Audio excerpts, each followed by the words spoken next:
9 standard, जी हाँ 9 standard, और 9 standard का साइंस का सिलेबस देखा आपने, देखा कि नहीं?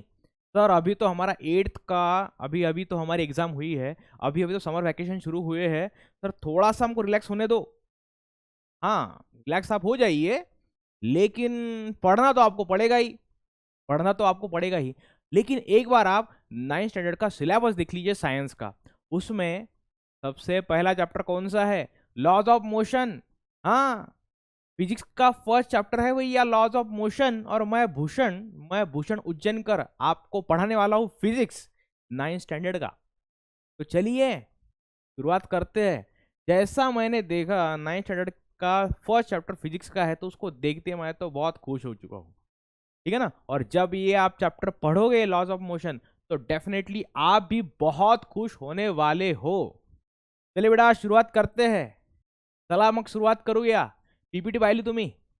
पाहिलं तुम्ही पीपीटी? यथार्थ बॅच 9 स्टँडर्ड किती बढ़िया पीपीटी तैयार केली है, ठीक है ना। फिजिक्स लॉज ऑफ मोशन, मतलब दिल खुश हो चुका, दिल जो है वो खुश हो चुका है इसको देख के भैया। चलिए शुरुआत करते बेटा। रेडी हो आप सब लोग? रेडी हो कि नहीं? अरे आप रेडी नहीं भी हो तो भी हम रुकने वाले नहीं है, हम तो आपको पढ़ा के रहेंगे। चलिए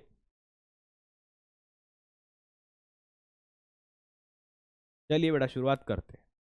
तो इस चैप्टर में अपने को कौन से सब टॉपिक देखने हैं, ये तो इस चैप्टर का पार्ट 1 है, और इस पार्ट 1 में हम कौन सी टॉपिक देखने वाले हैं ये आप देख लीजिए।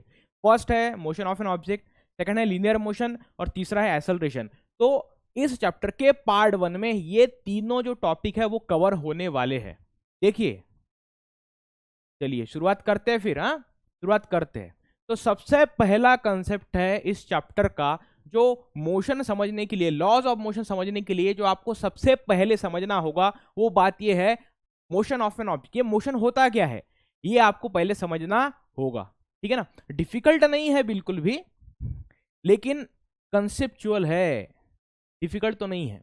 तो मोशन को पढ़ने से पहले अगर आप चाहते हो कि आपको मोशन समझ में आए, अगर आप चाहते हो कि ये मोशन क्या है, ये चीज, ये किस झाड़ की पत्ती है, ये आपको अगर समझ में, आपको लेना है, आपको समझना है, तो आपको सबसे पहले समझना पड़ेगा कि पोजीशन क्या होता है, ठीक है ना। मोशन को समझने से पहले सबसे पहले आपको समझना होगा कि ये पोजीशन क्या होता है। चलिए ये पोजीशन क्या होता है।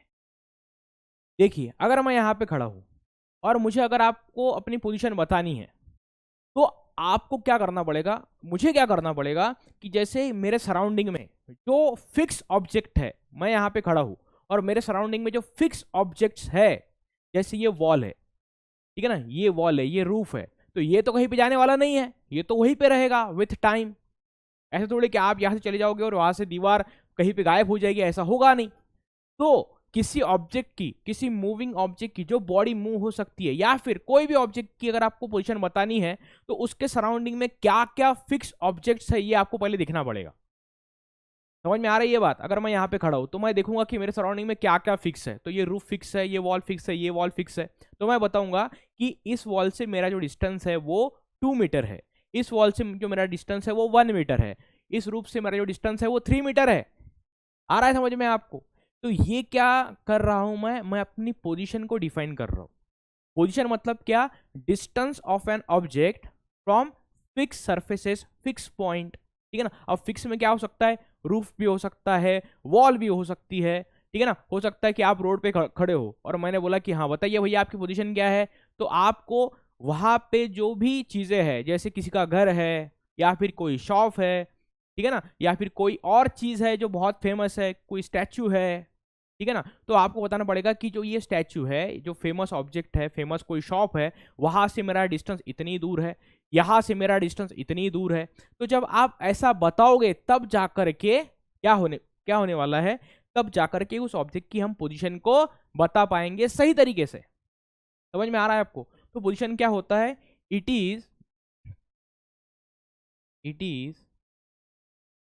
Distance, it is distance of an object, distance of an object from from fixed point, या फिर आप यहाँ पे बोल सकते हो फिक्स सरफेस, ठीक है ना। अब सरफेस में क्या हो सकता है, यहाँ पे कोई वॉल हो सकती है, ठीक है ना, कोई लैंडमार्क हो सकता है। समझ में आ रहा है आपको? तो इसको बोलते हैं बेटा पोजीशन। ये आपको पहले समझना पड़ेगा। ये मगर यहाँ पे अगर मैं हूँ तो यहाँ पे कपबोर्ड है, यहाँ पे वॉल है, तो मैं इसके पीछे खड़ा हूँ, मैं इसके लेफ्ट हैंड साइड में खड़ा हूँ, या फिर मैं इसके पीछे खड़ा हूँ, और उसके बाद में अगर मैं टाइम के साथ में अपनी पोजीशन को बदलता हूँ तो मैं पहले इसके तो लेफ्ट साइड में था, अभी मैं इसके राइट साइड में आ गया, ऐसा आप बोल सकते हो। तो पोजीशन आपको समझना पड़ेगा पहले। क्या आपको समझ में आ गई ये बात पूरी तरीके से? आ रहा है समझ में? तो ये होता है बेटा पोजीशन, ठीक है, ये होता है पोजीशन। तो distance of an object from fix point, उसको बोलते हैं पोजीशन।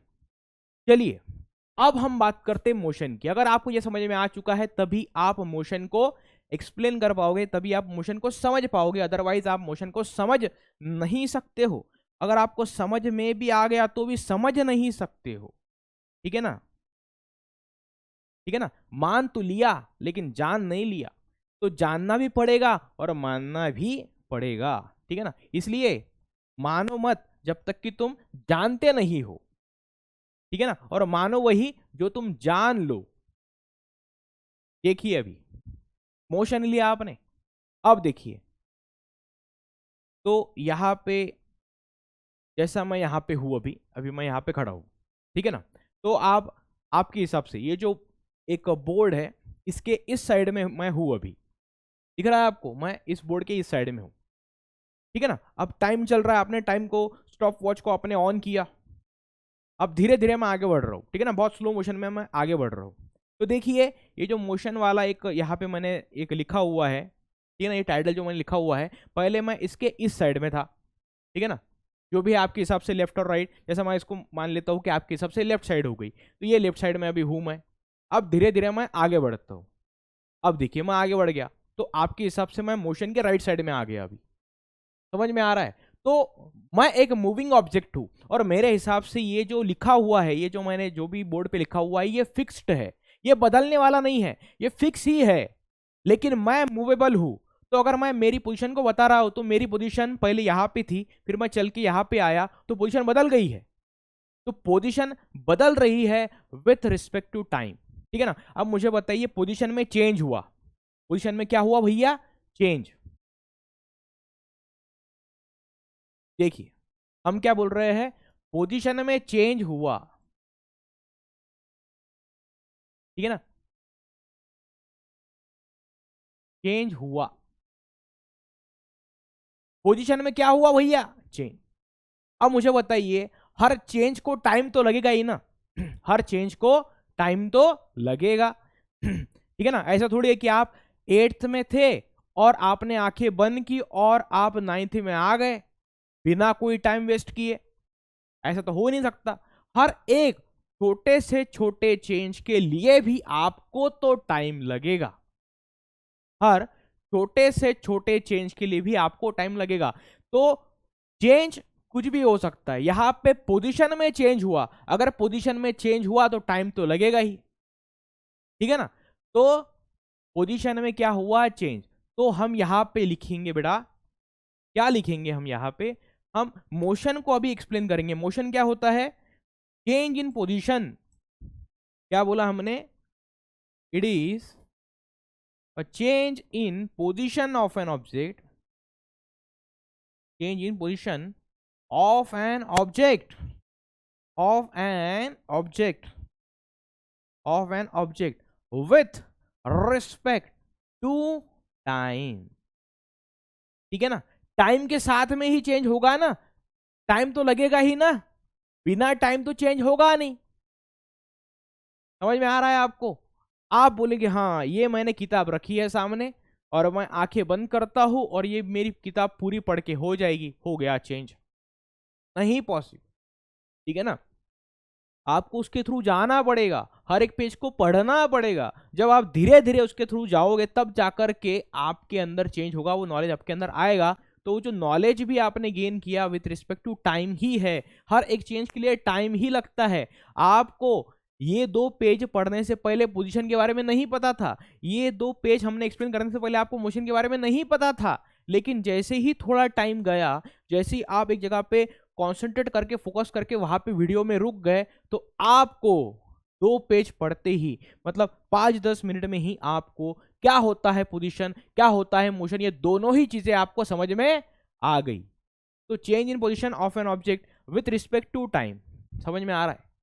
तो ये बातें हो गई पोजीशन के बारे में और मोशन के बारे में। चलिए बेटा आगे बढ़ते हैं और नया कंसेप्ट सीखते हैं।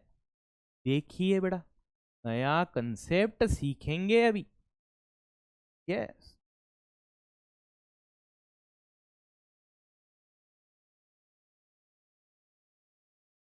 चलो अगला कंसेप्ट है displacement and distance.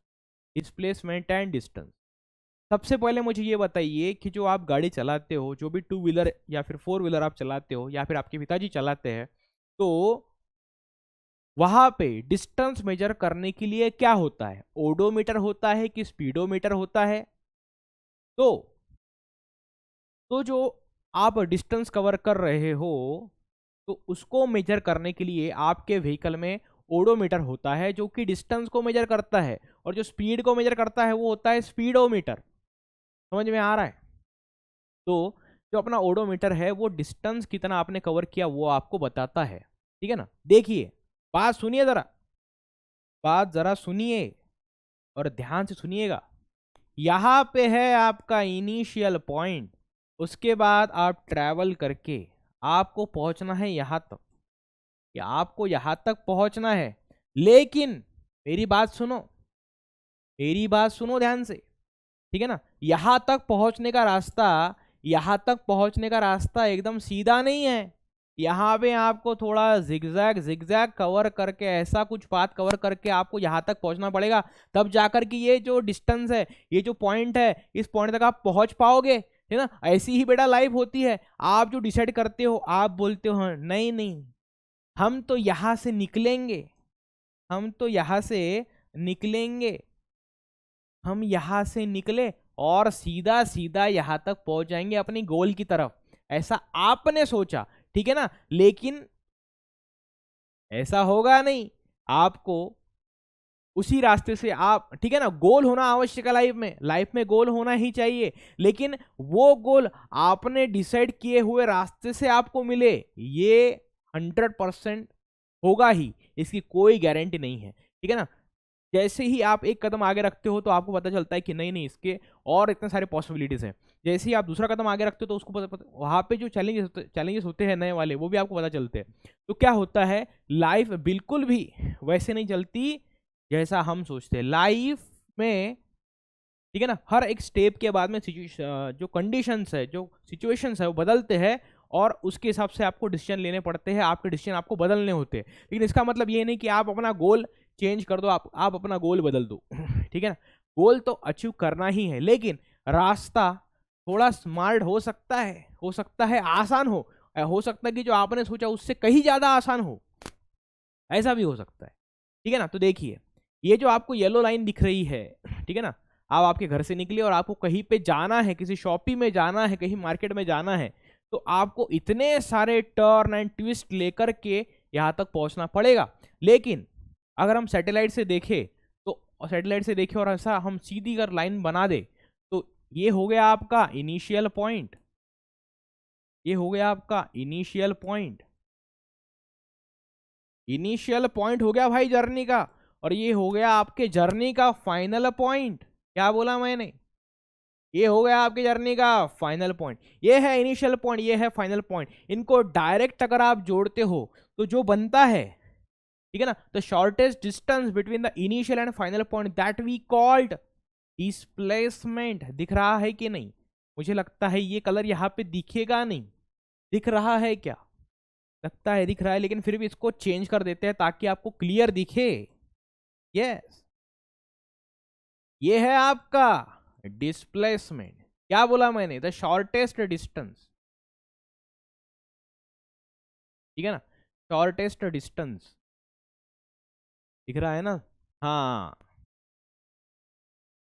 Placement, okay. इसको लिख सकते हो आप, यहाँ पे आपको लिखना है the shortest distance, the shortest distance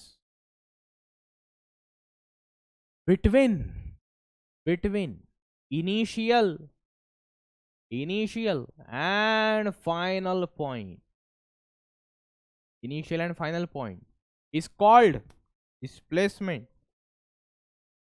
इसको बोला जाएगा, इसको बोला जाएगा डिस्प्लेसमेंट। यस, इसको डिस्प्लेसमेंट बोला जाएगा भैया, ठीक है, इसको डिस्प्लेसमेंट बोला जाएगा। यस, अब देखो यहां से आपको यहां पे पहुंचना है, ठीक है ना, ये शॉर्टकट, शॉर्टेस्ट डिस्टेंस। अब देखो डिस्प्लेसमेंट जब आप बता रहे हो तो डिस्प्लेसमेंट में आपको डायरेक्शन बताना भी इंपॉर्टेंट है। क्या बोला मैंने? डिस्प्लेसमेंट अगर आप बता रहे हो तो आपको डायरेक्शन बताना भी इंपॉर्टेंट है। यस, तो डिस्प्लेसमेंट में आपको मैग्नीट्यूड भी बताना पड़ेगा। हो सकता है कि आपने यहाँ पे कितना डिस्टेंस कवर किया, हो सकता है कि आपने यहाँ पे 100 मीटर डिस्टेंस कवर किया, ठीक है ना, तो ये 100 मीटर क्या हो गया? डिस्प्लेसमेंट का मैग्नीट्यूड। लेकिन आपको डायरेक्शन भी बतानी पड़ेगी। क्या बतानी पड़ेगी? आपको डायरेक्शन भी बतानी पड़ेगी, ठीक है ना। तो डायरेक्शन के लिए देखिए, हम यहाँ पे एक क्रॉस बनाते हैं। ये है ऊपर का नॉर्थ, ये है नीचे का साउथ, ये है वेस्ट और ये है ईस्ट, ठीक है ना। अब ये इधर जा रहा है, इधर जा रहा है मतलब किधर जा रहा है? इधर जा रहा है मतलब ये देखिए, इसको हम बोलते हैं, क्या बोलते हैं इसको हम? इसको बोलते हैं हम साउथ ईस्ट। क्या बोलते हैं? South east. मतलब ये देखिए, ये जा रहा है साउथ ईस्ट की तरफ। तो आपको डायरेक्शन भी बतानी पड़ेगी डिस्प्लेसमेंट में, आपको मैग्नीट्यूड भी बताना पड़ेगा। अब ये दोनों चीजें जिस क्वांटिटी में अपने को बतानी पड़ती है उसको बोलते हैं हम वेक्टर क्वांटिटी। मतलब डिस्प्लेसमेंट क्या हो गई बेटा? डिस्प्लेसमेंट एक वेक्टर क्वांटिटी है। यस, डिस्प्लेसमेंट एक वेक्टर क्वांटिटी है। यस, आ रहा है समझ में आप सब लोगों को? अरे समझ में आ रहा है कि नहीं? कमेंट करके बताइए जरा, फिर हम आगे बढ़ते हैं। चलिए आगे बढ़े।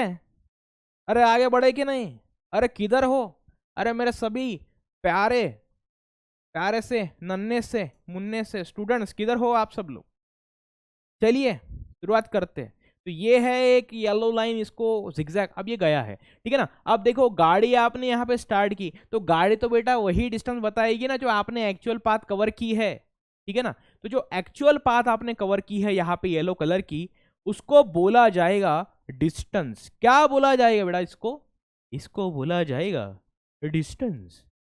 क्या बात है, क्या बात है, कितना आसान है सर। यस, अभी सब आसान लगने वाला है, कुछ डिफिकल्ट लगने वाला ही नहीं है। देखिए जरा, ये है आपका डिस्टेंस, और डिस्टेंस होता क्या है? क्या होता है सर? डिस्टेंस होता है, क्या होता है? The actual path, the actual path covered by the body, covered by the body. हाँ, actual path covered by the body is called distance. क्या बोला जाता है इसको? इसको बोला जाता है डिस्टेंस, ठीक है ना। तो ये हो गया the shortest distance between the initial and final point, and this is the actual path covered by the body that we call distance. समझ में आ रहा है सबको? अब डिस्टेंस जब आप बता रहे हो तो इसमें आपको डायरेक्शन बताने की कोई आवश्यकता नहीं है, ठीक है ना। तो आपको सिर्फ यहाँ पे बताना पड़ेगा मैग्नीट्यूड। अब यहाँ पे आपने इतना बड़ा येलो कलर का जो पाथ है कवर किया, हो सकता है ये 400 मीटर का पाथ हो, बिल्कुल हो सकता है, क्योंकि इन कंपेयर टू 100 मीटर ये बहुत बड़ी एक लेंथ है। तो यहाँ पे हम लिखेंगे 100 मीटर। किसने कवर किया बेटा? ये येलो पाथ पे आपने कवर किया है। तो आपने बस 400 बताया, तो ये क्या है? आपने सिर्फ मैग्नीट्यूड ही बताया है। मैग्नीट्यूड ही बताने की जरूरत है, किसमें? अरे भैया डिस्टेंस में, मैग्नीट्यूड। हाँ, और जिसमें हम सिर्फ मैग्नीट्यूड बताते हैं, जिसमें हम सिर्फ मैग्नीट्यूड बताते हैं, इसको बोला जाता है स्केलर। क्या बोला जाता है सर? फिर से बताइए। इसको बोला जाता है स्केलर क्वांटिटी। अरे सुनाई नहीं दिया क्या भैया? Scalar quantity. किसको? डिस्टेंस को। आ रहा है समझ में? चलिए आगे बढ़ते हैं, ठीक है ना, आगे बढ़ते हैं। हम्म। अब हम बात करेंगे स्पीड एंड वेलोसिटी के बारे में। किसके बारे में? स्पीड एंड वेलोसिटी के बारे में बात करेंगे। स्लाइड नंबर 3 और उसकी यूनिट के बारे में हम बात करने वाले हैं। चलिए बड़ा देखिए यहाँ पे कि ये होता क्या है, कि ये स्पीड क्या होता है और ये वेलोसिटी क्या होता है। तो देखिए आपका ये है इनिशियल पॉइंट आपके जर्नी का, ठीक है ना। जर्नी बहुत, ठीक है ना, लाइफ इज अ जर्नी, ठीक है ना। इसमें आपको बहुत सारे रुकावटें, ठीक है ना, बहुत सारे प्रॉब्लम्स आपको झेलने पड़ेंगे, लेकिन आपको कहीं पे रुकना नहीं है। आपको कहीं पे, अरे रुकना नहीं है भैया। ये है बेटा आपका इनिशियल पॉइंट। ये है आपका initial point, initial, initial point. वाह वाह वाह सर, इनिशियल पॉइंट। और ये है आपका फाइनल पॉइंट। वाह वाह वाह, initial point and final point. देख लिया आपने कैसे हो? अरे कैसे हो आप लोग? देखिए जरा ध्यान दीजिए। तो यहां से निकले यहाँ पे पहुंचे तो जो आपको जो पिंक कलर की लाइन दिख रही है वो है आपका, क्या है वो आपका, सर मैं तो भूल गया, वो है आपका डिस्प्लेस, आपका डिस्टेंस है ना, actual path covered by the body. ये एक्चुअल पाथ है जो आपने कवर की, और ये है एक पॉसिबल पाथ, ठीक है ना, एकदम शॉर्टकट, ठीक है ना। हो सकता है वो हो सकता है वो ना हो, ठीक है ना। हम जब रास्ते से जा रहे हो सकता है कहीं पे शॉर्टकट हो कहीं पे ना हो, ऐसा हो सकता है। कभी कभी देखिए, समझो आप यहां से निकले, पहले इसको हम दे देते हैं नोटेशन कि ये देखिए ये जो व्हाइट लाइन आपको दिख रही है ये है आपका डिस्प्लेसमेंट, ठीक है ना। The shortest distance between the initial and final point that we call displacement, ठीक है ना, भूलना नहीं है। और जो पिंक लाइन है जो ऐसा क्रिस क्रॉस का zigzag करके जा रही है वो है आपका डिस्टेंस। डिस्टेंस को हम अलग कलर देते हैं, ये बनेगा डिस्टेंस। क्या बात है सर, ये डिस्टेंस ये डिस्प्लेसमेंट। अब देखिए ऐसा भी हो सकता है कभी कभार, ऐसा भी हो सकता है, क्या हो सकता है सर बताइए जरा, मुझे मेरे करियर की बहुत चिंता है, कुछ गड़बड़ ना हो जाए। अरे कुछ गड़बड़ नहीं होगी। देखिए यहां से आप यहाँ पे गए, एकदम सीधा रास्ता है, हर बार पॉसिबल नहीं होगा, ठीक है ना। अगर आपकी सोच एकदम मैच्योर्ड है तो आप जैसा सोचते हो वैसा ही हो सकता है, लेकिन उसके लिए आपको बहुत सारे एक्सपीरियंस के थ्रू जाना पड़ेगा। और हो सकता है कि जो आपका डिस्टेंस हो वही आपका डिस्प्लेसमेंट भी हो, ठीक है ना। आप यहाँ पे, ये है आपका इनिशियल पॉइंट, ये है फाइनल पॉइंट। यहां से आप आए for initial, F for final, यहां से आप यहाँ पे गए तो स्ट्रेट पाथ है, तो जो आपका डिस्टेंस रहेगा वही आपका डिस्प्लेसमेंट भी रहेगा, क्योंकि इसमें कोई जिगजैग वगैरह कुछ नहीं है। डिस्टेंस भी डायरेक्ट है from initial to final point, और वही आपका क्या रहेगा, डिस्प्लेसमेंट रहेगा। जैसा स्ट्रेट लाइन है तो वहां पे जो डिस्टेंस है वही आपका डिस्प्लेसमेंट रहेगा। और डिस्टेंस में आप मैग्नीट्यूड बताओगे, डिस्प्लेसमेंट में आप मैग्नीट्यूड बताओगे, लेकिन आपको डिस्प्लेसमेंट में डायरेक्शन भी बतानी पड़ेगी, ठीक है ना। डायरेक्शन कैसे बताएंगे? फिर से क्रॉस बनाएंगे। कितनी सर, कितनी बार क्रॉस बनाएंगे? अरे एक ही बार बनेंगे, नॉर्थ साउथ वेस्ट और ईस्ट। तो आप जा रहा है जिस दिशा में सूर्योदय होता है, जिस दिशा में सूर्योदय होता है उस डायरेक्शन में आप जा रहे हो। आप यहां से निकले और आप धीरे धीरे धीरे धीरे इधर जा रहे हो, इनिशियल पॉइंट से निकले फाइनल पॉइंट की तरफ आप जा रहे हो, मतलब पूर्व दिशा की तरफ आप जा रहे हो। समझ में आ रहा है आपको? एकदम बढ़िया, एकदम बढ़िया। चलिए ये डिस्प्लेसमेंट और डिस्टेंस हो गया। तो जो स्पीड होता है, तो स्पीड क्या होता है बेटा, कि आपने डिस्टेंस कितना कवर किया और कितने टाइम में कवर किया। समझ में आ रहा है आपको? मैंने बोला ना आपको, आप घर से निकले कहीं पे गए तो चेंज तो हो गया ना, बहुत सारे चेंजेस हो गए। आप पहले घर पे थे तो आपकी पोजीशन अलग थी, और आप शॉप में गए तो आपकी पोजीशन अलग है। और अगर आपकी पोजीशन अलग है तो चेंज तो हुआ, और अगर चेंज हुआ तो चेंज को टाइम तो लगता ही है, ठीक है ना। तो यहाँ पे भी आपने डिस्टेंस कवर किया, और डिस्टेंस कवर करने के लिए टाइम तो लगेगा ही। तो ये जो आपको डिस्टेंस आपने कवर किया है तो कितने टाइम में कवर किया, ये जब आप रेशियो निकालते हो तब बनती है आपकी स्पीड। लेकिन आपको यहाँ पे एक बात समझनी होगी कि जो स्पीड है इसमें आपको मैग्नीट्यूड बताना है, सिर्फ डायरेक्शन बताने की आपको कोई आवश्यकता नहीं। इसलिए स्पीड भी क्या है, स्केलर क्वांटिटी है। क्या बताओ, only magnitude, don't tell the direction. Okay, तो आपको बताना है सिर्फ, ठीक है ना, no need to mention direction for speed. तो ये है स्केलर क्वांटिटी। क्या है बेटा, ये स्केलर क्वांटिटी है। Then we are moving towards the next term, that is velocity. ये दिखता है क्या? Can you see this? Is it visible on the screen? Yes. Okay. चलिए अब बात करते हैं वेलोसिटी के बारे में। क्या होता है वेलोसिटी? तो देखिए, डिस्टेंस अपॉन टाइम तो आपने कर लिया, अब बचा क्या, डिस्प्लेसमेंट। तो काम करो ना, ठीक है ना, then we will write what we will write over here. We will write that if we are dividing displacement by time, you will get velocity when you will divide displacement with time, ठीक है ना। तो आपने displacement किया, आपका पहले कुछ यहाँ पे पोजीशन था, उसके बाद में आपने पोजीशन बदला, तो चेंज तो हुआ। तो चेंज जब हुआ तो दो पोजीशन को आपने जोड़ दिया शॉर्टकट तरीके से, तो वो हो गया डिस्प्लेसमेंट। और उस डिस्प्लेसमेंट के लिए व्हाट टाइम यू रिक्वायर, ठीक है ना, what time you have spent, that time you need to mention in a velocity formula, displacement upon time. And in a velocity you need to mention both the terms magnitude and direction as well. It will become vector quantity. ये क्या बनेगा भैया, ये बनेगा vector quantity. तो velocity क्या है, vector quantity है। इसमें आप डिस्प्लेसमेंट और टाइम की बात करते हो, इसकी बात करते हो, डिस्प्लेसमेंट और टाइम की। और यहाँ पे मैग्नीट्यूड भी बताना है आपको, और आप किस दिशा में जा रहे हो ये भी आपको बताना है। तो ये हो गई बेटा वेलोसिटी। ये भी आपका कंसेप्ट समझ में आ ही गया होगा। चलिए, ये हो गया यहां से यहां तक।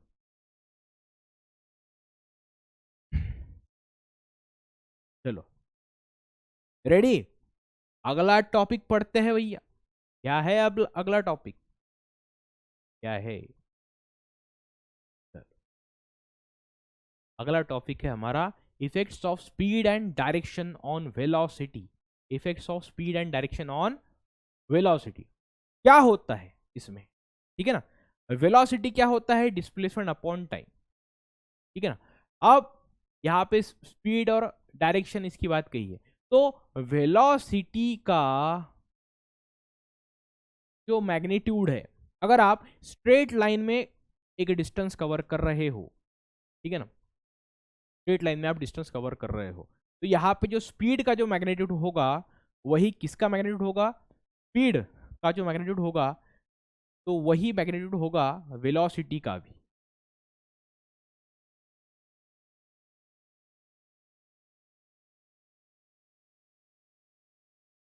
तो स्पीड का होगा वही वेलोसिटी का मैग्नीट्यूड होगा। किस में होगा, अगर स्ट्रेट लाइन आप कवर कर रहे हो, अगर आप स्ट्रेट पाथ में अगर आप जा रहे हो, तो केस में ऐसा एक आपको कंसेप्ट देखने को मिलेगा, ठीक है।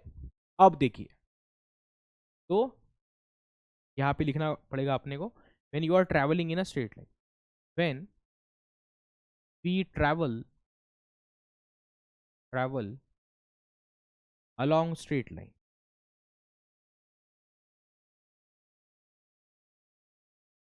along line, along a straight line, अगर आप स्ट्रेट लाइन में जा रहे हो, तो उस केस में क्या होगा, जो स्पीड एंड वेलोसिटी का जो मैग्नीट्यूड होगा वो क्या रहेगा, same. Magnitude will be same. समझ में आ गया। अब देखिए, तो वेलोसिटी मैग्नीट्यूड भी बताना है आपको, और इसमें आपको डायरेक्शन भी बतानी है। तो यहाँ पे स्ट्रेट लाइन में होगा क्या, जो मैग्नीट्यूड है उसको हम मान लेते हैं स्पीड, ठीक है ना। अब इनका कहना है कि अगर आप स्पीड को बदलते हो और डायरेक्शन को बदलते हो, तो उसका असर क्या पड़ेगा, किसके ऊपर, वेलोसिटी के ऊपर। ये अपने को देखना है। अब देखिए, देखो यहां पे आप सीधा जा रहे हो, कैसा सीधा एकदम अपने डिसाइडेड गोल की तरफ आप बढ़ रहे हो, तो ऐसा आप धीरे धीरे आगे बढ़ रहे हो, ऐसा आप धीरे धीरे आगे बढ़ रहे हो। अब इसमें क्या होगा देखिए जरा, क्या होगा। तो जब आप स्पीड को कांस्टेंट रखते हो, देखिए स्पीड को कैसा रखा आपने, कांस्टेंट, कैसा रखा बेटा, कांस्टेंट, और डायरेक्शन भी कैसी है आपकी, कांस्टेंट। यहां से निकले आप और सीधा जा रहे हो, तो डायरेक्शन भी कांस्टेंट है और स्पीड भी कांस्टेंट है। मतलब यहां से यहां तक जो आप आगे बढ़ रहे हो, इसमें वेलोसिटी में कुछ भी चेंज नहीं होने वाला, क्योंकि वेलोसिटी डिपेंड है स्पीड और डायरेक्शन के ऊपर, और ना ही स्पीड बदल रही है ना ही डायरेक्शन बदल रही है। तो दोनों ही केस में वेलोसिटी कैसी रहेगी बेटा, सेम ही रहेगी। यहां से जब तक आप यहां तक ट्रेवल कर रहे हो, तो ना ही स्पीड में कोई चेंज है ना ही डायरेक्शन में कोई चेंज है, तो वेलोसिटी कांस्टेंट रहेगी। वेलोसिटी भी कैसी रहेगी, कांस्टेंट। ठीक है ना, ये हो गया पहला कंसेप्ट।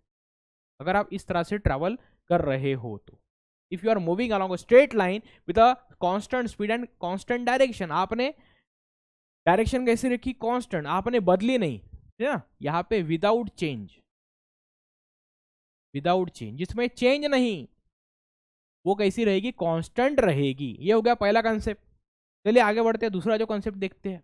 फिर से हम जाएंगे along the straight line, yes, फिर से हम जाएंगे अलोंग द स्ट्रेट लाइन। यहां से आप निकले और आप स्ट्रेट लाइन ट्रैवल कर रहे हो, यस, आप यहां से यहां तक पहुंचे। लेकिन इसमें क्या हुआ पता है क्या, जब आप घर से निकले तो रोड पे बहुत क्राउड था और आपको मेन रोड तक पहुंचने तक थोड़ा आपको दिक्कत हुई। तो आपकी आपकी गाड़ी की स्पीड जो है पहले कम थी, ठीक है ना, आप स्लोली गाड़ी चला रहे थे, और एक पॉइंट ऐसा आया, यहां तक पहुंचने के बाद में क्या हुआ बताया, यहां तक पहुंचने के बाद आपने आपकी स्पीड को धीरे धीरे बढ़ाया। मतलब देखिए, यहां तक आप चल रहे थे, स्लोली चल रहे थे, तो आपकी स्पीड कितनी थी, 10 मीटर पर सेकेंड। कितनी थी बेटा, 10 मीटर पर सेकेंड। अब जैसे ही आप यहाँ पे आए तो मेन रोड को ऑलमोस्ट आप टच करने वाले हो, तो आपने आपकी स्पीड बढ़ाई, कितनी बन गई, 20 मीटर पर सेकेंड।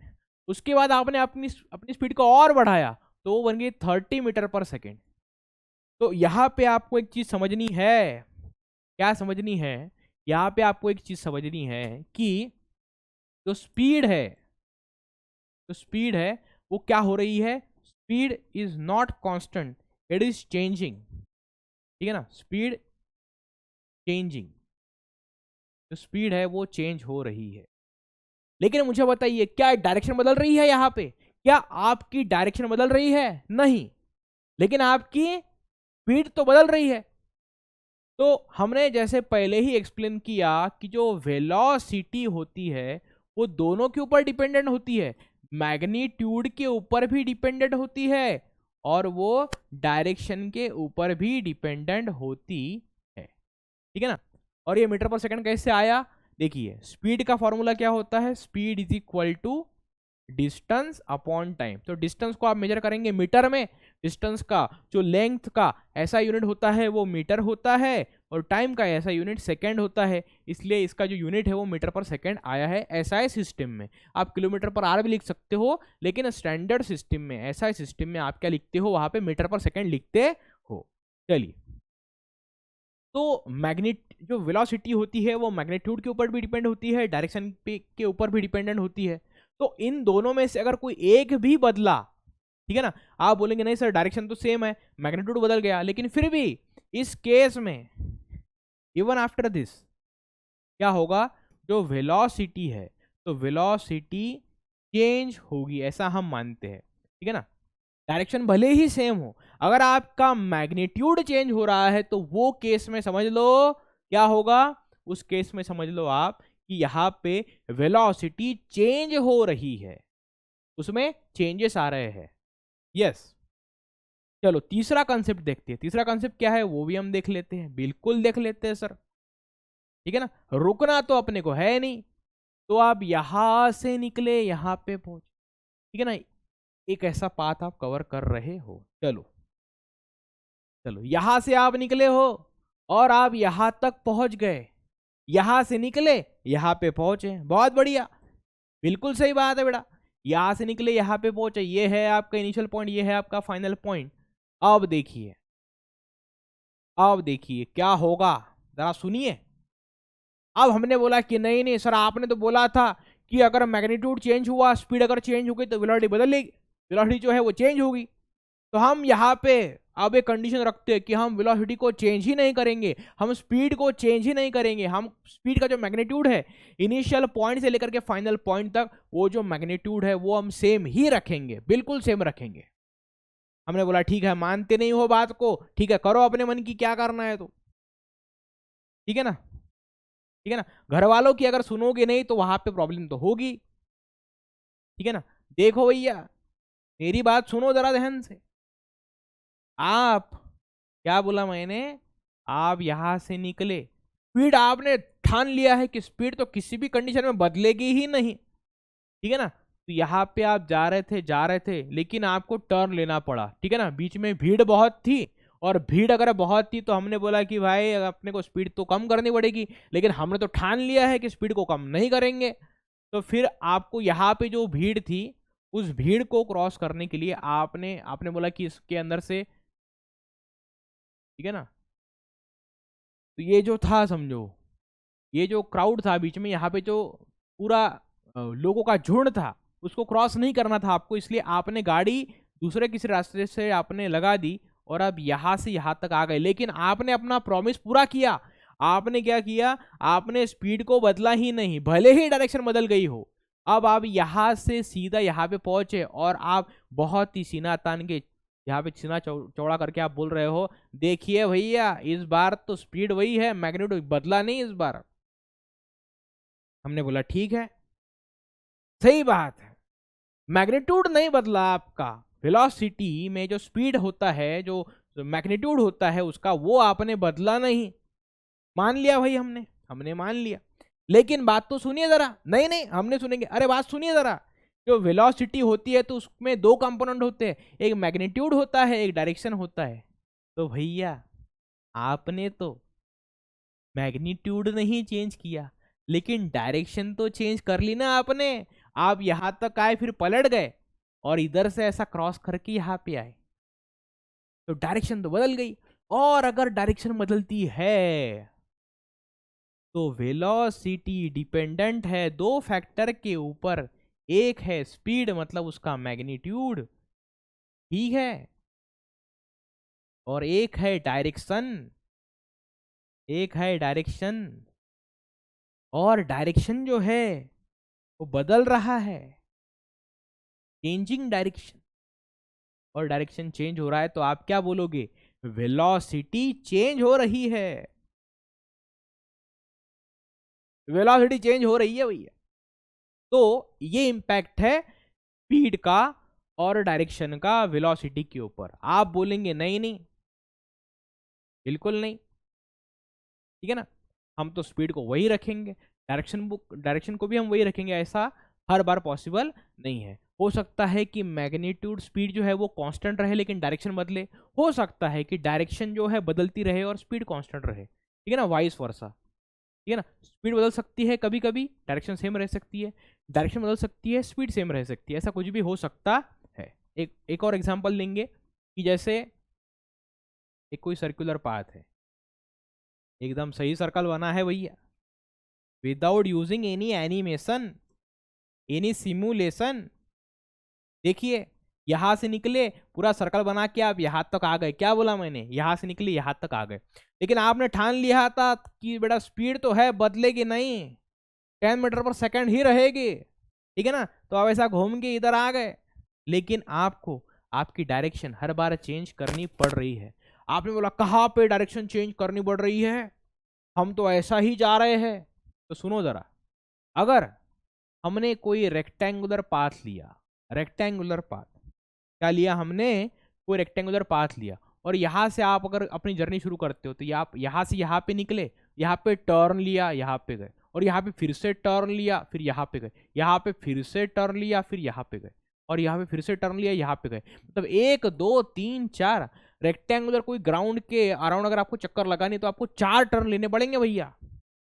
आगे देखो 1, देखो यहाँ पे हमने साइड बढ़ा दिए, ठीक है ना, हेक्सागोन है, ठीक है ना, कितने साइड है, 6 साइड है, बहुत बढ़िया। तो आप इस पॉइंट से निकले, यहाँ पे पहला टर्न, यहाँ पे दूसरा टर्न, यहाँ पे तीसरा टर्न, यहाँ पे चौथा टर्न, यहाँ पे पांचवा टर्न, यहाँ पे छठवां टर्न, ठीक है ना। तो अब यहाँ पे निकले तो 1 2 3 4 5 6, 6 बार आपको टर्न लेना पड़ा, ठीक है ना। तो इसमें आपको 6 बार टर्न लेना पड़ा, यहाँ पे आपको 5 बार टर्न लेना पड़ा। तो मुझे बताइए, अगर मैं इसकी साइड और बढ़ा दूं तो ये बन जाएगा सर्कल, और इस सर्कल में आपको हर बार आपको क्या करना पड़ेगा, डायरेक्शन को हर बार चेंज करना, every time you are changing the direction,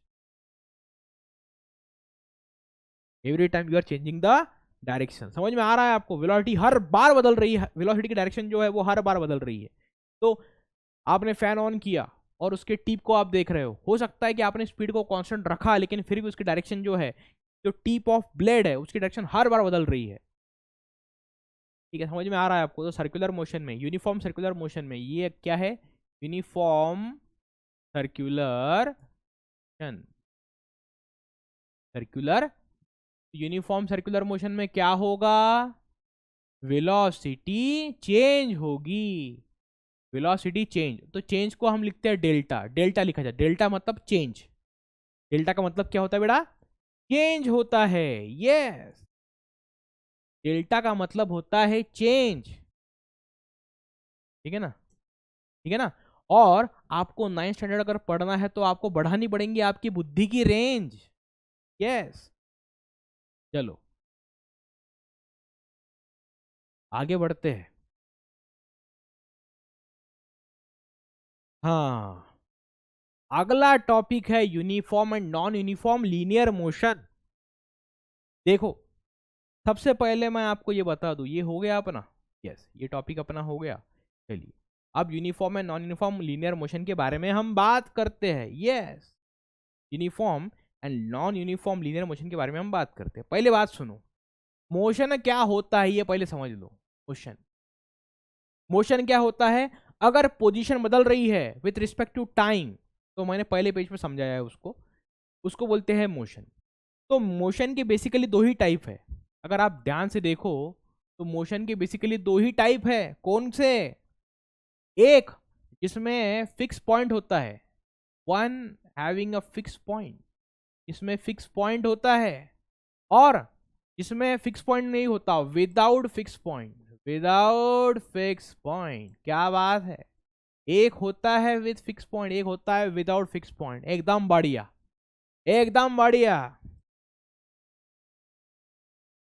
एकदम बढ़िया, ठीक है ना, फिक्स पॉइंट। अब फिक्स पॉइंट वाले मोशन कौन से है देखिए जरा, अगर आप बात करें सर्कुलर मोशन की, तो सर्कुलर मोशन में सेंटर फिक्स होता है, ठीक है ना। उसके बाद में अगर आप बात करें रोटेशनल मोशन की, रोटेशनल मोशन, तो रोटेशनल मोशन में एक्सिस फिक्स होता है, ठीक है ना। उसके बाद अगर आप बात करें ऑसिलेटरी मोशन की, तो उसमें भी एक पॉइंट फिक्स होता है, ठीक है ना, उसी के अराउंड बॉडी ऑसिलेट करती है। तो ये हो गए कौन से, जिसमें क्या होता है, जिसमें फिक्स पॉइंट होता है। और विदाउट फिक्स पॉइंट वाले देख लीजिए जरा, बिल्कुल रुकना नहीं है किसी को भी, विदाउट फिक्स पॉइंट वाले देख लीजिए, इसमें क्या आएगा, इसमें आएगा कुछ ना कुछ तो आएगा, लीनियर मोशन, और उसके बाद में आएगा रैंडम मोशन, उसके बाद में आएगा ब्राउनियन मोशन, ब्राउनियन, एकदम सही बात है। फिक्स पॉइंट में 3 ये आ रहे हैं, और उधर विदाउट फिक्स पॉइंट में 3 ये मोशंस आ रहे हैं, समझ में आ रहा है, समझ में आ रहा है आपको। तो ये रफली ऐसा डिवाइड होता है मोशन को, जिसमें फिक्स पॉइंट है वो कुछ अलग मोशंस है, इसमें अब जैसे यहाँ पे फिक्स पॉइंट मैंने बोला, लेकिन रोटेशनल मोशन में फिक्स एक्सिस होता है, ठीक है ना। बात को समझो, वाइब्स को समझो, ठीक है ना, जो भावनाओं को समझो तुम, ठीक है ना। Circular motion, rotational motion, oscillatory motion, without मतलब विदाउट फिक्स पॉइंट में linear, rotational, linear, random and Brownian motion, ठीक है ना, ये मोशन के टाइप्स होते हैं। अब लीनियर को देखेंगे जरा कि लीनियर होता क्या है, कि झाड़ की पत्ती है लीनियर मोशन। तो लीनियर मोशन को क्या बोला जाता है, देखो लीनियर मोशन और इसको बोला जाता है, क्या बोला जाता है, इसको ही बोला जाता है, मैं भी भूल गया, रेक्टिलिनियर मोशन, रेक्टिलिनियर मोशन। और इसको ही बोला जाता है भैया ट्रांसलेटरी मोशन, ट्रांसलेटरी मोशन।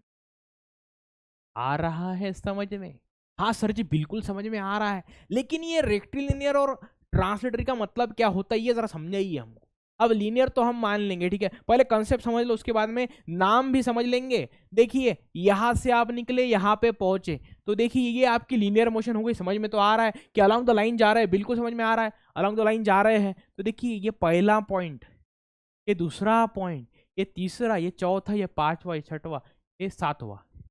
तो आप यहां से निकले और आप अलोंग द लाइन ट्रैवल कर रहे हो, तो आप धीरे धीरे धीरे धीरे यहां से यहां तक पहुंच गए। तो मुझे बताइए जरा, बिल्कुल बताइए मुझे कि हर एक पॉइंट को आप कितनी बार टच कर रहे हो, जरा बताइए। इस लीनियर मोशन में आप हर एक पॉइंट को एक ही बार टच कर रहे हो, समझ में आ रहा है?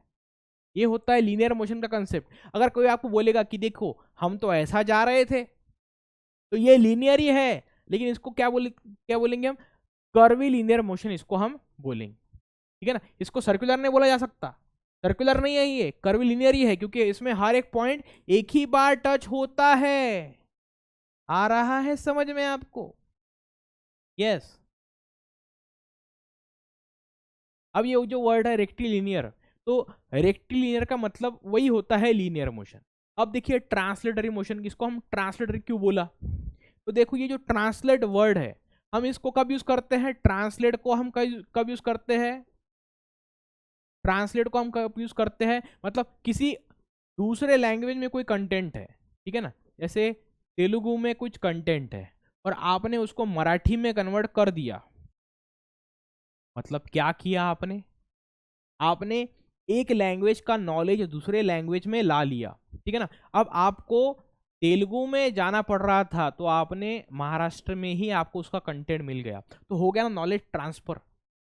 तो नॉलेज जैसा ट्रांसफर होता है, जैसे इंग्लैंड से हमने कोई चीज़ें है वहाँ पे बुक्स है, इसको हमने अपने लोकल लैंग्वेज में ट्रांसफर कर लिया, अपनी मातृभाषा में उसको अगर हमने कन्वर्ट कर लिया तो हो गया ट्रांसलेट, ठीक है ना। तो यहाँ पे क्या हुआ, आप एक जगह से दूसरी जगह पे जा सकते हो, ठीक है ना।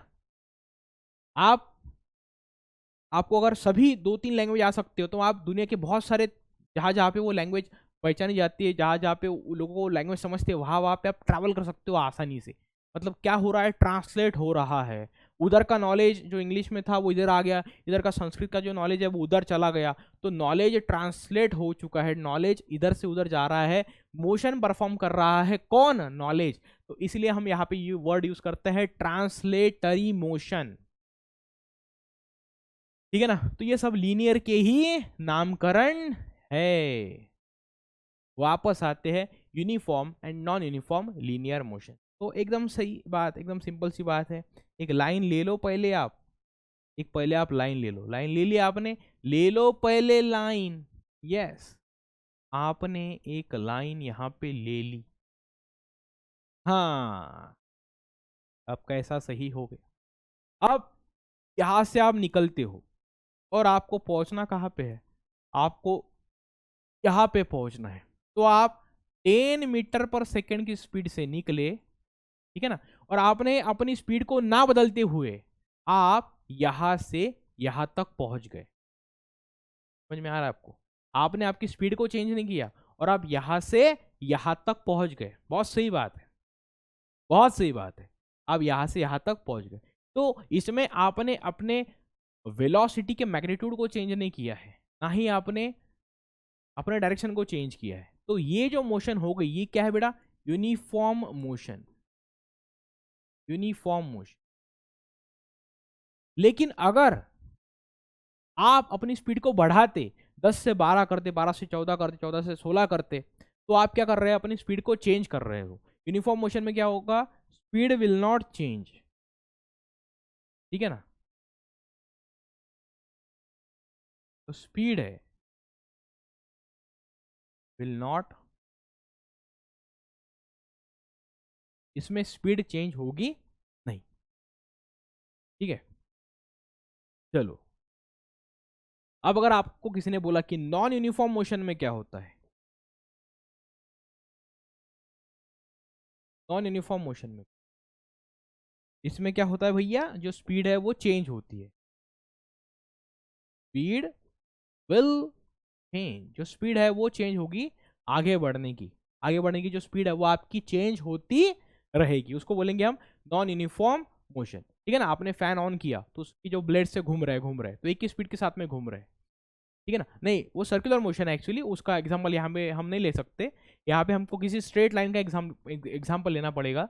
तो अगर आप किसी स्ट्रेट लाइन में लाइन अलोंग द लाइन जा रहे हो आप, और आपकी स्पीड भी नहीं बदल रही है भैया, तो वो जो मोशन है वो यूनिफॉर्म मोशन है। और अगर आपकी स्पीड बदल रही है तो वो हो गई आपके लिए नॉन यूनिफॉर्म मोशन। क्या हो गई आपके लिए? Non uniform motion, non uniform motion. चलिए ये हो गया, चलो ये हो गया आपका।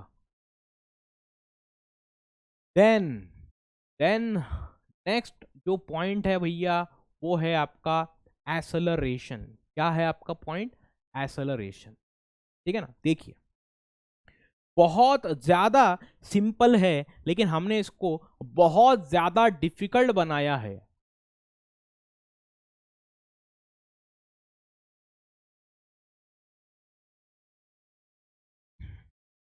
बहुत सिंपल है लेकिन हमने इसको बहुत ज्यादा डिफिकल्ट बनाया है। देखिए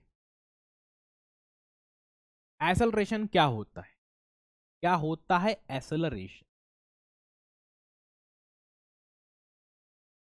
देखिए आप वेलोसिटी को तो जानते ही होंगे,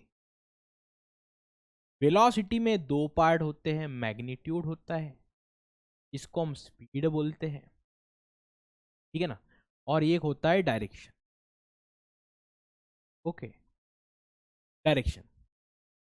तो इसमें से दोनों बदले तो वेलोसिटी तो बदलने वाली है, और इसमें से अगर एक भी बदला तब भी वेलोसिटी चेंज ही होने वाली, ठीक है ना। मैग्नीट्यूड में चेंज हुआ तब भी वेलोसिटी में चेंज ही माना जाएगा, और डायरेक्शन में चेंज हुआ तब भी डायरेक्शन में चेंज हुआ तब भी वेलोसिटी में चेंज ही माना जाएगा, और हर चेंज के लिए टाइम तो लगता ही है। तो एक्सेलरेशन मतलब क्या होता है? एक्सेलरेशन होता है change in velocity, change in velocity, velocity में होने वाला चेंज। हो सकता है कि वो डायरेक्शन की वजह से हो सकता है कि वो मैग्नीट्यूड की वजह से हो। जैसे फैन के ब्लेड घूम रहे हैं सर्कुलर मोशन में, फैन के जो ब्लेड्स है वो सर्कुलर मोशन में घूम रहे हैं, ठीक है ना। अभी आपको इसके टीप की तरफ ध्यान देना है। ये जो tip of blade of fan है वो घूम रहा है, ठीक है ना। हो सकता है कि आपने जो फैन की स्पीड है उसको आपने फिक्स कर दिया है, वो ना बढ़ सकता है ना कम हो सकता है, लेकिन इस केस में होगा क्या कि इसकी जो डायरेक्शन है वो हर बार बदल रही है, हर बार बदल। देखो यहां से आप जाना चाहो तो ये डायरेक्शन है, या आप इधर से जाना चाहो तो ये डायरेक्शन है। मतलब क्या हो रहा है, अब ये अगर आपको समझना है, ये तक कैसे का समझ सकते हैं आप, कि आपने फैन को ऑन किया और फैन के ब्लेड के ऊपर आपने कोई कॉइन रख दिया, 5 रुपये का कॉइन। जैसे आप उसको ऑन करोगे तो क्या होगा कि वो ऑन करने के बाद में जैसे ही अगर एंटी क्लॉकवाइज सेंस में घूम रहा है, अगर वो यहाँ पे था, तो जैसे आप उसको ऑन करोगे और थोड़ी सी उसको मोशन गति आएगी तो वो यहाँ से इस डायरेक्शन में फेंका जाएगा, ठीक है ना। मतलब इस पॉइंट पे उसकी डायरेक्शन ये है, अगर वो यहाँ पे होता तो वो इस तरफ फेंका जा सकता था, अगर यहाँ पे होगा तो ये डायरेक्शन में वो मूव होगा, उसको प्रोजेक्ट किया जाएगा। अगर वो यहाँ पे होता तो उसको यहाँ पे प्रोजेक्ट किया जाएगा। मतलब वेलोसिटी तो सेम, उसकी जो मैग्नीट्यूड है, उसकी जो घूमने की स्पीड है वो तो सेम है, लेकिन उसकी डायरेक्शन हर बार बदल रही है, डायरेक्शन हर बार बदल रही है। तो ये भी जो मोशन है वो कैसी मोशन है? वेलोसिटी में चेंज वाली मोशन है, ठीक है। तो चेंज इन वेलोसिटी हो सकता है मैग्नीट्यूड की वजह से हो सकता है डायरेक्शन की वजह से हो सकता है दोनों की वजह से हो।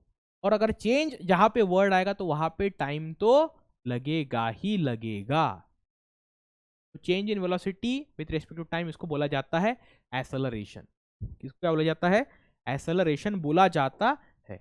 अब देखो उसको और समझेंगे हम, और एक बार समझेंगे हम। देखिए तो देखिए आपको अगर जैसे हम आपका रिपोर्ट कार्ड देखते हैं तो 6th 7th 8th 9th या फिर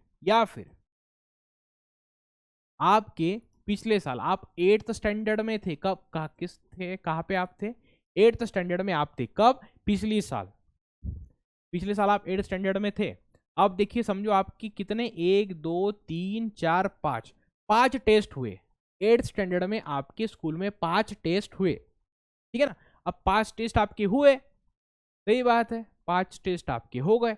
अब 5 टेस्ट होने के बाद में आपके मार्क्स धीरे धीरे बढ़ते गए, जैसे आपको पहले कितने मार्क्स थे, पहले से समझो आपको आउट ऑफ 100 है, आउट ऑफ 100 आपको 50 मार्क्स थे, मान लीजिए, मानना है, ऐसा नहीं कि ऐसा कंसिडर करना है, किसी ABC पर्सन को पहले टेस्ट में आउट ऑफ 100 50 मार्क्स थे, उसके बाद में उसको मिले 60 मार्क्स, उसको मिले बाद में 70, बाद में 80 और बाद में 90, ठीक है ना। तो मुझे बताइए, यहाँ पे चेंज तो हुआ, लेकिन ये चेंज कैसा है?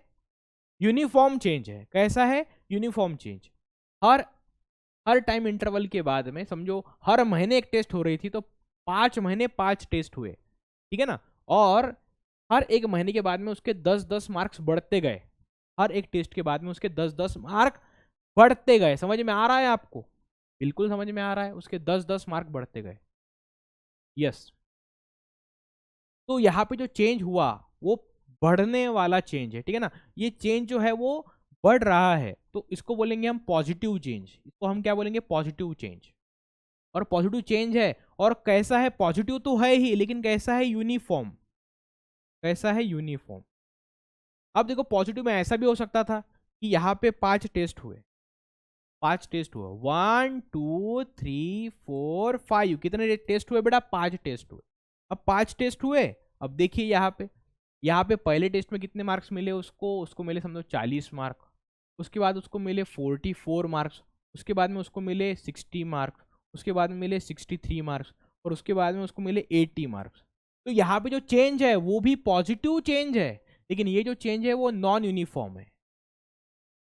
एक ऐसा चेंज है नॉन यूनिफॉर्म।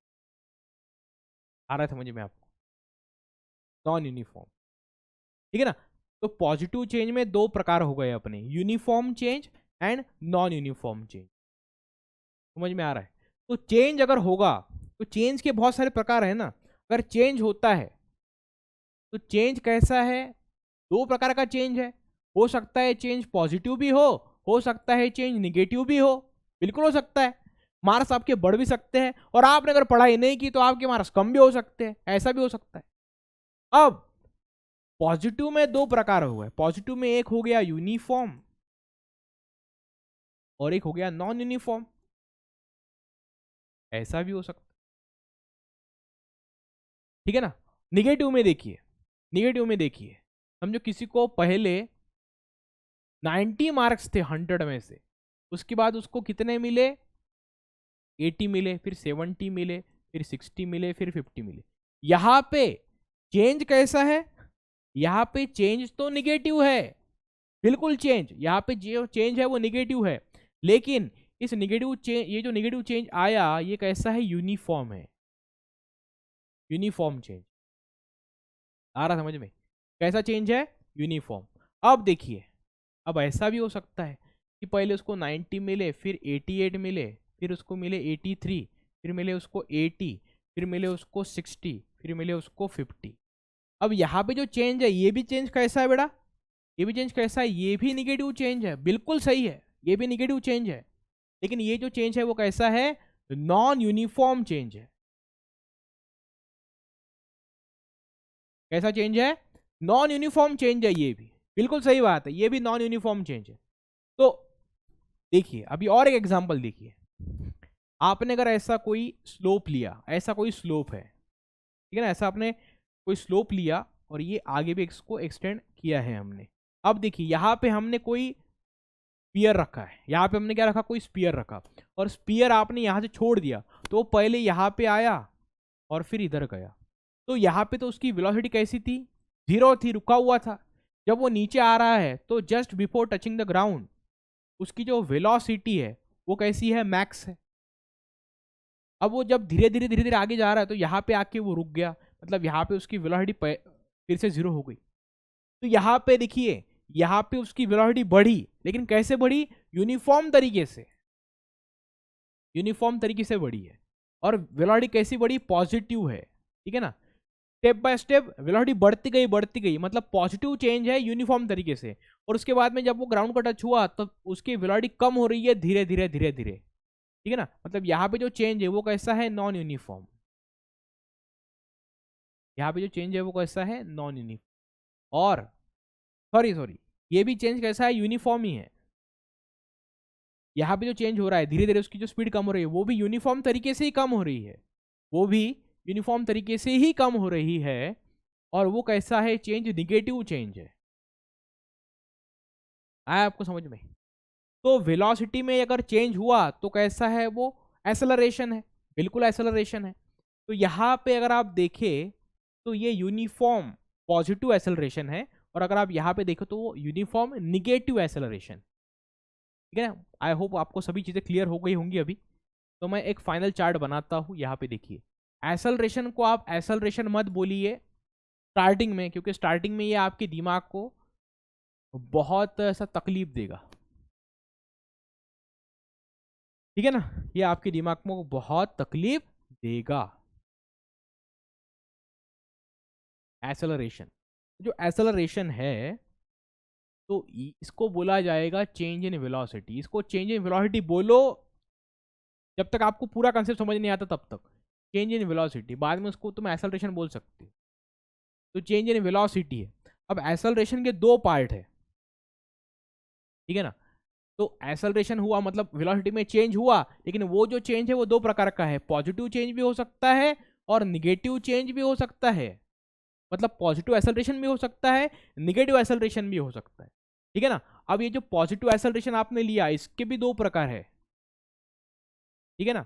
पॉजिटिव एक्सेलरेशन के भी दो प्रकार है।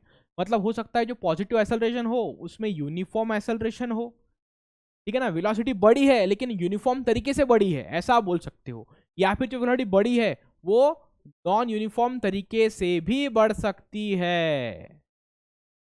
और इधर देखिए, यहाँ पे निगेटिव है, निगेटिव है यहाँ पे। तो जो वेलोसिटी है वो यूनिफॉर्म तरीके से कम हो सकती है और नॉन यूनिफॉर्म तरीके से भी कम हो सकती है। क्लियर? ये चार्ट बहुत इंपॉर्टेंट है। इसको मैंने समराइज कर दिया है पूरा, ये समराइज करके मैंने आपको बताया है, ठीक है ना। ये सभी मैंने आपको एग्जाम्पल दिया एक्सेलरेशन के, जो कि इसको बहुत आसान कर देंगे। और ये जो नेक्स्ट स्लाइड है positive negative and zero acceleration, तो मैंने पॉजिटिव नेगेटिव ये पूरा ही यहाँ पे एक्सप्लेन कर दिया है, पॉजिटिव नेगेटिव कैसे होता है। तो एग्जांपल दिया हमें, ये एग्जांपल तुम डेली लाइफ में देख सकते हो, ये बहुत आसान सा एग्जांपल है। यहाँ पे वेलोसिटी जीरो है उस बॉल की, यहाँ पे आपने इसको यहाँ से धक्का मार दिया, अब ये नीचे आ रहा है। जब ये नीचे आ रहा है तो उसकी वेलोसिटी बढ़ रही है बढ़ रही है बढ़ रही है। तो ये जो एक्सेलरेशन है ये पॉजिटिव है और यूनिफॉर्म है। यहाँ से वो आगे बढ़ेगा तो उसकी वेलोसिटी कम होती जाएगी, लेकिन वो जो वेलोसिटी कम हो रही है वो यूनिफॉर्म तरीके से कम हो रही है। मतलब यहाँ पे पॉजिटिव यूनिफॉर्म एक्सेलरेशन और यहाँ पे निगेटिव यूनिफॉर्म एक्सेलरेशन, ठीक है ना। अब जीरो एक्सेलरेशन कब होगा ये देख लीजिए, ये जीरो एक्सेलरेशन कब होगा ये देख लीजिए। जीरो एक्सेलरेशन, जीरो एक्सेलरेशन, ठीक है ना। तो आपने गाड़ी स्टार्ट की, ठीक है ना, गाड़ी आपने स्टार्ट की। तो देखिए, अगर यूनिफॉर्म वेलोसिटी की बात करूं मैं, यूनिफॉर्म वेलोसिटी, ठीक है ना, अगर मैं बात करूं यूनिफॉर्म वेलोसिटी की, यूनिफॉर्म वेलोसिटी में स्पीड भी कांस्टेंट रहेगी, स्पीड भी चेंज नहीं होगी। स्पीड कैसे रहेंगी? कांस्टेंट, स्पीड चेंज नहीं होगी, ठीक है ना। और डायरेक्शन सेम रहेगी, डायरेक्शन बदलेगी नहीं, direction remain same, direction remain same, direction भी नहीं बदल रही है और स्पीड भी नहीं बदल रही है, उसको बोलते हैं यूनिफॉर्म वेलोसिटी। अब अगर यूनिफॉर्म वेलोसिटी है तो ना ही स्पीड बदल रही है ना ही डायरेक्शन बदल रही है, तो ऐसे कंडीशन में बॉडी का जो एक्सेलरेशन होगा वो होगा जीरो एक्सेलरेशन। कैसा होगा बेटा? जीरो एक्सेलरेशन, ठीक है ना। अब दूसरी कंडीशन ये है कि बॉडी यहाँ पे है और आप ये रेस्ट में है, बॉडी कैसी है? रेस्ट में है, ठीक है ना। बॉडी रेस्ट में है, तो वो भी केस में एक्सेलरेशन कैसा होगा, 0 होगा। अब इसमें और एक कंडीशन ऐसी होती है, जैसे आपने यहाँ से ऑब्जेक्ट को लॉन्च किया, वो ऊपर गया, यहाँ से ऑब्जेक्ट को आपने लॉन्च किया, वो ऊपर गया, ठीक है ना। तो यहाँ से धीरे धीरे ऊपर जा रहा है, तो एक पॉइंट पे जाकर के उसकी जो वेलोसिटी है वो 0 हो चुकी है। यहाँ पे आप गए, ठीक है ना, आपने बहुत जोर से उसको ऊपर फेंका, वो ऊपर गया, और यहाँ पे जाकर थोड़ी देर को वो रुक गया, तो यहाँ पे उसकी जो स्पीयर है, यहाँ पे इस स्पीयर की जो वेलोसिटी है वो 0 है, ठीक है ना। लेकिन ऐसा नहीं कि उसके अंदर उसके ऊपर एक्सेलरेशन एक्ट नहीं हो रहा है, थोड़ी देर के लिए रुकेगा वो और एकदम से उसकी डाउनवर्ड मोशन स्टार्ट हो जाएगी। तो यहाँ पे वो रेस्ट में है, लेकिन फिर भी उसके ऊपर एक्सेलरेशन एक्ट हो ही रहा है ड्यू टू ग्रेविटी, ठीक है ना। तो इस कंडीशन में यहाँ पे 0 एक्सेलरेशन होगा नहीं। आ रहा है समझ में आपको?